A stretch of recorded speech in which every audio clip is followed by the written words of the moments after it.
everybody. Thanks for tuning in to a brand new offering I am calling Hey Flora. And basically this is a super simple casual concept in that I'm just going to gather questions from you all about the painting process or creative entrepreneurship or anything that you feel like asking me, and I'll be answering one question a week and sharing it with you through my newsletter. So thanks for checking this out. I'm going to dive right in. Our very first question comes from Karen, and she writes, "Hey Flora, I am struggling to use dark colors in my paintings. Do you have any advice?"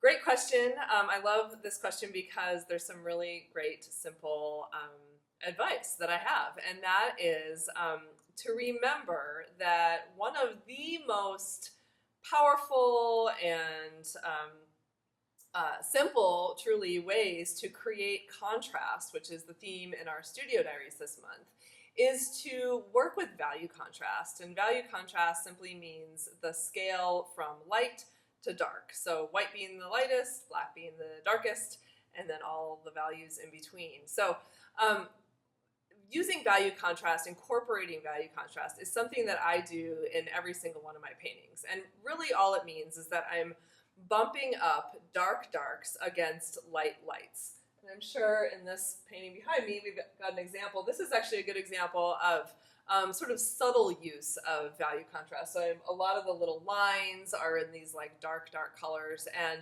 what happens is that it's like a vibration happens when the darks are next to the lights. If you're not wanting to use black, although black is a great color to use, I believe, some great dark colors you might explore are Van Dyke Brown, Prussian Blue, Payne's Gray, Sap Green. These are some of my very favorite darks. And then in terms of creating that pop, I would suggest always using titanium white. You can always tint your titanium white with any kind of other color, but that'll create a really bright, light color. So another reminder is that, and this is kind of simple, but sometimes we forget that the colors we put on our palette before we paint and while we're painting are the colors that end up on our paintings. So if you're wanting to really incorporate dark colors, make sure to add those colors to your palette right from the beginning.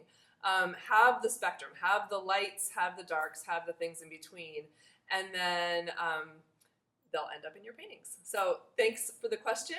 Keep them coming, and I'll keep offering you whatever bits of wisdom I can. Thanks so much.